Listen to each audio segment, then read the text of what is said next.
because every story kind of have like a storyline.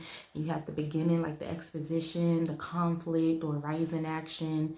You have the climax, and then you have the fall in action, and you have the resolution. And so if you watched my previous videos of my journey in Houston, which is pretty much moving to Houston, parts 1 through 3, as well as an additional video of, I think, like the 7 signs God gave me to move to Houston in the summer. If you watch those 4 videos, you will have the full context of this whole Houston journey situation. And so this video would make a lot more sense, and it would impact you more if you knew the backstory. So when you have a chance, please go watch all of those videos. This video where we are going to be focusing on the climax. We're gonna be focusing on the second half of this storyline chart. We're gonna be focusing on the climax, the fall in action, and the resolution. I would say my climax for me going back to New York, like when things kind of exploded for me, things were just getting worse. Starting with a job that I had. It was high stress, super low pay. This job, I would be left alone by myself every single day with 30 preschoolers, which isn't even legal. It's not like it was 30 well-behaved preschoolers. These children were terrible. I was starting to become aggressive towards the children, and I didn't want to put myself in a position to risk my own health because I was starting to have stress and panic attacks at work, and I didn't want to risk losing my job. It was so bad that I had to quit on the spot. Like, if I had an assistant teacher, I probably would have walked out. That's how bad it was. But one day, one morning, like 5 hours before my shift or 5 hours before I had to be at work, I sent them a resignation notice saying that it was effective immediately, and I just never showed up to work, never went back. With me quitting my job, I tried to look for help in all ways that I can look for help. So I tried to get public assistance like emergency cash. I tried to get food stamps. I tried to get Medicaid, and I've been denied for all 3 of those things. I've tried applying for emergency rental assistance, and they weren't even taking applications anymore. I tried to depend on my income tax check, but for the first year and first time ever, I didn't get any income tax back, so I couldn't depend on that, right? And then I reached out to like some Christian and faith-based programs and organizations that help with like rent to and utility assistance, and I haven't heard back from them. And the few people, like the 3 people that I thought could help me out the most with money, because to my knowledge, they're in the best positions financially, they couldn't even help me because they had their own situations going on. And it was just like, I was pissed off because I feel like God was literally cutting off all help that I can get. And when it felt like he was intentionally doing that, I said, oh, God is up to something, because you're not just gonna have me out here starving and struggling and can't pay rent. If you are literally blocking all ways that I can get help, then it's like, what are you doing? I'm like, God, not you having me out here struggle. And I'm on here on camera telling the world in all these videos, oh, I moved to Houston for God. And this same God got me out here struggling. It was crazy, and my stomach started to hurt, bro, because I ain't have food in the house. I literally remember having just a half pack of spaghetti noodles and a little bit of rice, enough for 2 servings, and that was the only food I had in the house. I went to bed hungry with my stomach hurting for like 2 or 3 nights one time. And I refused to ask my mother for money because what also pissed me off, and I keep saying pissed off because I want you guys to know just how mad and angry I was. It made me angry that I had to turn around. I was like, I'm not going to keep turning around and ask my mother, who's already struggling, for help. She barely gets help in her own struggle. And so she gonna turn around from her own lack, from her struggling, from nobody helping her to still help me. It pissed me off because I was like, my mom should not have to be going through that. God, if you brought me into this world to be a chain breaker and a generational curse breaker to stop this poverty from my family, why are we still in poverty? Like, bro, why am I still struggling if I'm supposed to be the chain breaker from this? Why the heck is my mother still struggling? Why is she not experiencing any fruit from my labor? If I was called into this world and brought into this life to stop this generational curse, I was pissed off. All of these things, right? I wasn't trying to hear nothing. And so this all was the climax for me. Mind you, I ended up getting a whole new job teaching at another school after I quit the previous job. Just 1 week later, I got a new job. But you know, when I thought that job was going to be a help, and it would have been, because the salary was like twice as much as what I was earning, and it would have been enough for me to get all of my bills out the way. In my apartment, I started noticing that I would hear stuff like scurrying around and like a lot of scratching and stuff in the air vents. And I'm like, I know that's not mice. This apartment complex is doo-doo. You charge New York prices, you know what I'm saying, for a very small space, for a very small studio. And this apartment complex, this building, not only has roaches, but y'all got mice and air vents. And when I tell you, it just felt like everything was getting worse. I was like, I think it's time for me to go. I don't need to live here anymore. And if I'm going hungry, then I really need to leave. And I got this new job, but everything that I needed before my first check would arrive. It was to the point where I was going to have to go to a food pantry. I was like, never in my life did I have to go to a food pantry. Never in my life. And I lived with family all my life, and my family was never rich, and my family had financial issues, but we never, even with our financial issues and trouble, we never had to go to no food pantry.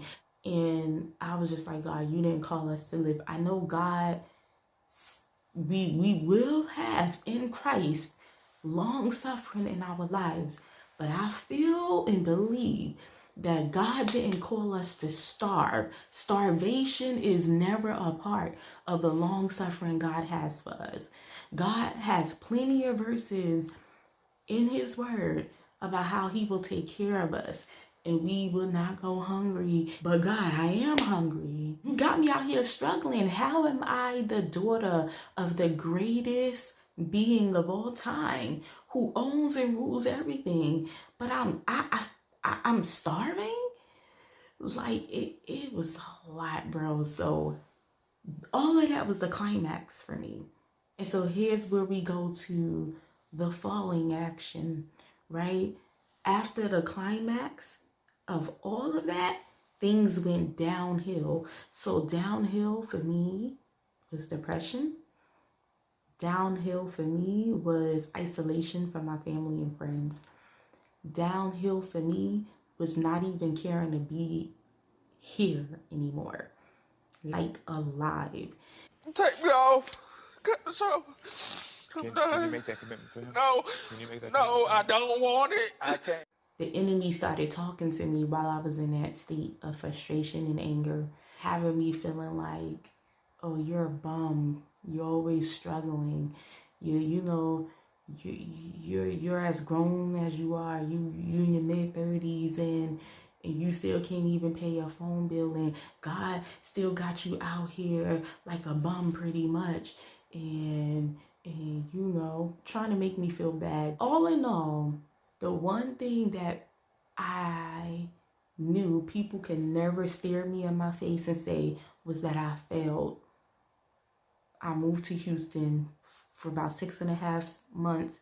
Went back home. Nobody could look me in my face and tell me that I felt, not a soul. All the times that I could have left and probably should have left, I stayed.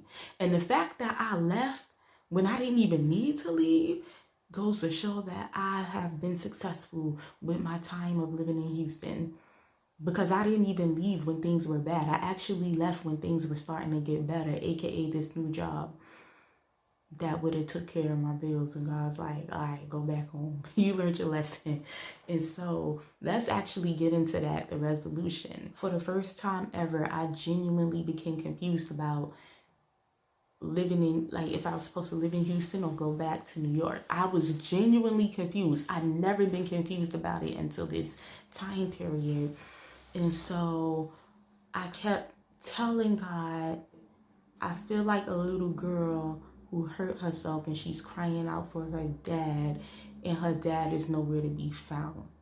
I feel like a little girl who really don't know any better and is genuinely confused about something and she needs guidance. I said, God, I'm really confused, so please speak to me however you choose to speak to me, or come to me in a dream like you usually do.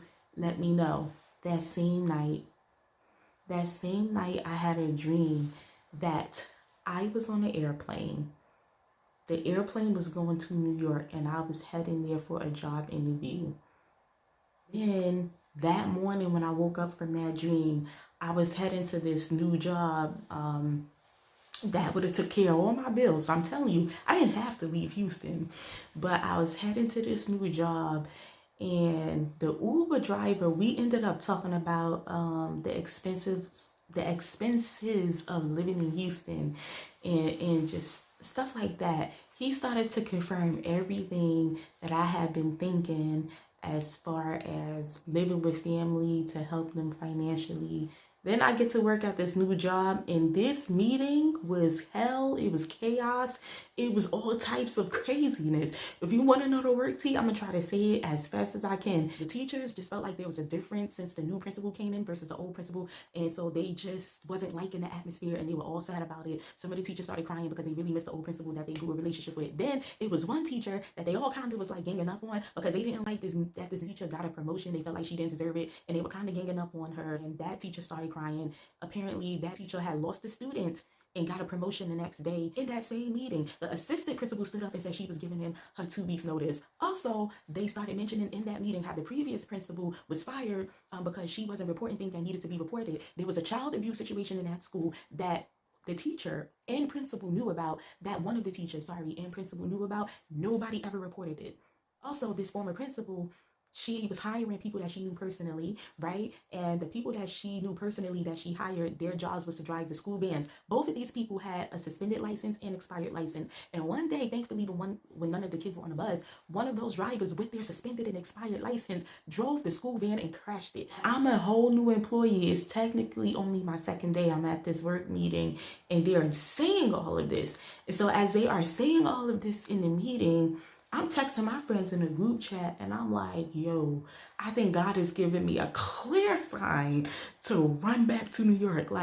And so when that happened, I said, okay, God, I think this is clear. You're telling me to go back to New York. It just didn't leave a good impression. And I think a lot of teachers wouldn't feel comfortable if they sat in on a meeting like that. Mind you, they were also about to fire another teacher who would have been my assistant, but because they were firing her, I'm like, so you telling me I'm about to walk into this classroom without an assistant? So now I'm being put in a situation again to where I'll be in a classroom alone until you guys hire someone? And so it was just like everything was pointing to go back home. And I didn't waste any time. Literally, within the next week, I was back in New York. This happened on like the 21st. All of this happened on the 21st when I said, okay, it's time to go back to New York. And my mother helped me get a plane ticket to go back home. And I had to leave within 1 week because March 1st was the next week. I'm like, I gotta leave by then so that I don't have to owe March rent. And so everything happened in a rush. Everything happened so fast, and I just had to get out of there. And I got back to New York, and here I am the resolution and the revelation God gave me, I leaned on God in ways that I would have never leaned on him if I was staying in New York in my comfort zone where I was being taken care of by family. I had to be isolated from all of my friends and family. I had to be taken out of my comfort zone to be put in a position to where I could depend on nobody but God. That had to happen far away from my family and friends. Because if I was still here, then I would have been blaming all of my blessings to convenience and family help. And I wouldn't have been giving that credit to God. God had to put me in a position to where I could depend on nobody but him. That's why he had me so far away. I mean, no, it also was for the church. It's for the church, but it's like also, I'm going to use this distance to where you going to be able to depend on no one but me. And all of this was for character development, and it was for me to grow spiritually. God used those 6.5 months of me living in Texas as a trial experience. Now, I'm still called to live in Houston because God specifically called me to the church he's called me to, and that church is in Houston. And God showed me so many things in dreams of things that's to happen and come to pass that's based on me living in Houston. That's how I know that I'll be living in Houston and that I'll be going back, because those things has to happen. Those things have to come to pass. So I'll be going back to Houston. I just don't know when. If I would have went back to New York confused about why Houston didn't work out or last longer than it did, I would have been mad at God. I would have been looking at God like he was a liar, even though I know he's not. And so if I know God is not a liar, but he looks like one, I would have been living in confusion. That's just a playground for the enemy to come in and mess with your mind. Then I would have been depressed and able to put a damper on my relationship with God. I could have been out here in these streets again, just on some rebellion type stuff. Like so many things could have went downhill. That's why I felt like God kept me in Houston, to where it's like, I'm not letting you go back to New York thinking that I'm a liar and thinking that I'm not good. I'm not letting you go back to New York thinking that I failed you. You will not go to New York thinking I failed you. You're going to understand why I did everything. That's when I felt released to go back home. God, the Holy Spirit, gave me full revelation. He brought me to Numbers chapter 13. He brought me to the story of the spies going to scout out the land of Canaan. So pretty much God had Moses send people out to spy and scout the land of Canaan, to go back and give a report. That means once they got to Canaan, they would be there temporarily, because they was only there to spy on the land, to take notation of the land, right? To get an observation of the land, to see what the living was like there and all that stuff. That made me think, oh, that's me. God sent me to Houston to pretty much scout the land that he was calling me to. God called the Israelites to the land of Canaan. He called them out of Egypt and out of the wilderness to the land of Canaan. But before they can actually settle in the land of Canaan, he wanted people to go scout the land first. He wanted people to go spy on the land first to see what it's like, so they could know what they was getting into. And so that's what it was with me. God was sending me to Houston to see what it would be like living there. You understand? So that when it's time for me to actually settle and live in Houston, like for good, I would be acclimated, because I'm already familiar with what life is like there. God didn't want to send me into Houston blindly. He wanted me to first have preparation for living in Houston. Get the preparation, get all the knowledge and life lessons and everything you need about living in Houston. You know all the things I need you to learn about living there. So now you're fully prepared to go and take your place in that foreign land, because Houston is foreign to me. I'm from Brooklyn, New York. Houston is foreign to me. And so God was sending me out just as he had sent out those spies. I hope this helps somebody. If you feel like you were sent somewhere it didn't last as long as you thought it would or should. Maybe God was just preparing you. Maybe God was just sending you on a trial run to help you get used to that life for the long term. Everything that I learned was for internal development. It was me laboring for internal fruit. Take this newness and serve my family with the better version of me, the version that I've grown into. Serve my family with it back in New York. Tell them about everything that I've learned. Tell them about all that I've seen. Give the report back to my family, just as the spies gave the report back to Moses. And now, when you go back, all the labor you done, you're going to finally see the external fruit. Now you're going to start to see the prosperity and the provision and all of that. Now you're going to start to see the things that I've shown you in your dreams and stuff like that. I'm like, God, you better preach to me. You better go ahead and talk to your daughter. I am mad tired. It is 3 a.m. So I'm going to go to bed. If you feel that my videos help you, if you learn anything from them, again, please like, comment, share, and subscribe. I would love to be someone that aids in your spiritual journey. It would just be amazing. Bye.